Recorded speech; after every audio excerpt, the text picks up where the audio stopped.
Hello dear student, I am Rajwant Singh from LPM Public School, Gola Bazar, Gorakhpur. Today I will explain the left portion of lesson first in history. Literary sources. That I have told you already, the literary sources. Much of our understanding of the medieval period of Indian history comes from a plethora of written sources. These includes both religious and non-religious sources available in the form of biographies and autobiographies. It means in this form there are two forms included, that is biography and second autobiography. Religious and non-religious also. And historical accounts by pilgrims, traders and royal ambassadors. The literary sources usually categorized into indigenous and foreign writings covering subject as religion, economics, politics, culture, etc. In these topics are covered in this chapter. For example, economics, political and foreign writings also covered this. A variety of languages such as Persian, Sanskrit, Arabic, Urdu and many other regional languages were used to produce the bulk of writings. In writings they made the impressive writing. They include these subject also. It is interesting to note that paper was still not in use in the Indian subcontinent during the early medieval period. During the early medieval period, these things are not included and these are not used by the writers. Literary sources of medieval history can be divided into categories. They have both categorized into the different parts. Code chronicles. A number of scholars belonging to this period wrote about history of dynasties and of the periods, and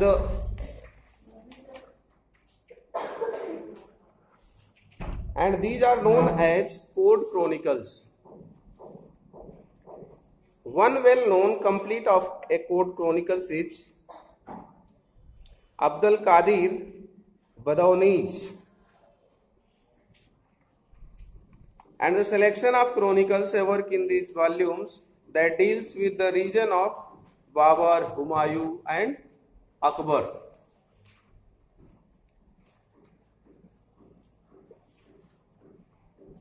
Barani's Tarikh Firoz Shahi, an account of Firoz Shah Tughlaq's reign, is another famous code chronicle which describes the history of the Delhi Sultanate. Raj Tarangidi, authored by Kalhans in the 11th century. Kalhan is a writer and he wrote the Raj Tarangidi.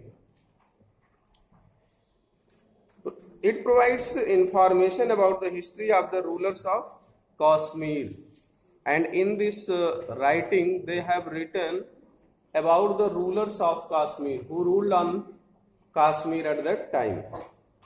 Many rulers of this period appointed historians in their courts to record the events of their rule, and they don't want to change their rule, and the rules are expressed in these writings.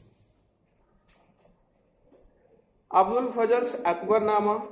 Abdul Fazl is a very famous writer in that time, and they have wrote Abul Fazl's Akbarnama. This is a fine example of such a work, and its third volume, Aine-Akbari, and Aine-Akbari is the third volume of this writing. It highlights the silent features of Akbar's mode of governance and statistical reports of his empire, of his Sultanate. A number of foreign travelers, scholars, pilgrims, and royal ambassadors visited the courts of different rulers during the medieval period and left behind accounts of the period. In the medieval period, many travelers, scholars, they have come from other countries. They also came there to see the things that is highlights in that time. And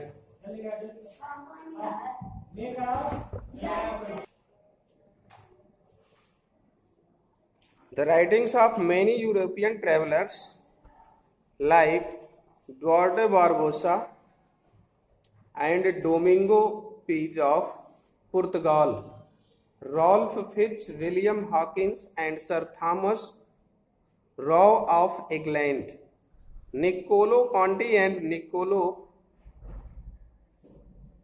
Manucci of Italy, Bernier and Tavernier of France also serve as valuable sources for the history of the medieval period.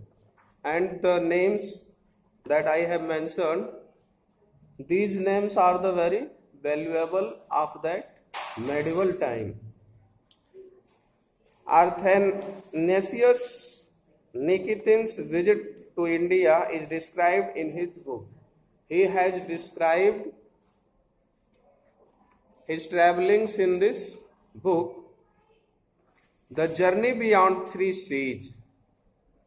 Sidi Ali Rais, an Ottoman admiral, was another important foreigner whose travels to India and other countries are recorded in the book.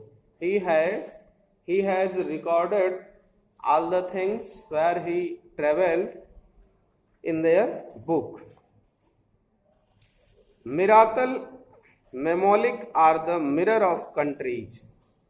This is the very famous writing of that time.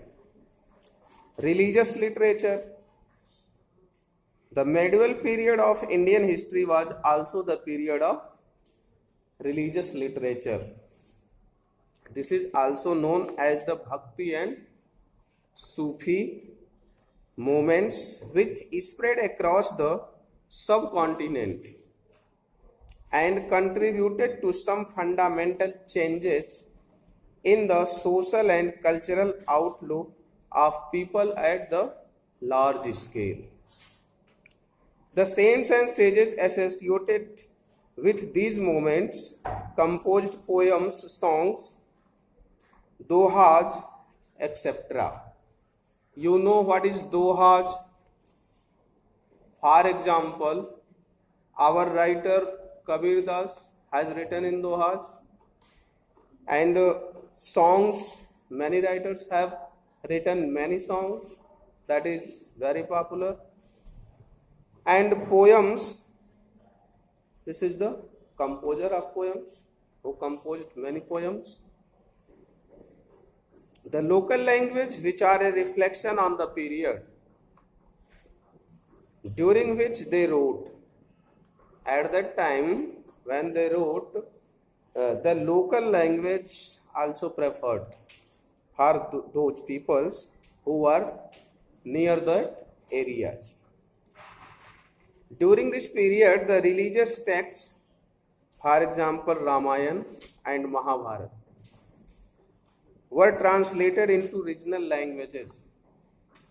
The writers, the translators, translate the whole Ramayana and whole Mahabharata in their regional languages. Okay, so that all the people related to that areas can understand easily. Regional literature of the period was highly acclaimed in the form of stories, poems, and dramas, such as Jayadev's Geet Govinda and Chandbardai's Prithviraj Raso. These are the These are the writings that have done in that medieval period, such as Jayadev's Geet Govinda. Geet Govinda is the writing of Jayadev, and the Chandvardai's Prithviraj Raso. Prithviraj Raso is written by Chandvardai. During this period, texts were composed in different languages such as Marathi, Urdu, Hindi, Persian, Kannada, Arabic, and some European languages, as well as they know. Calligraphy. What is calligraphy?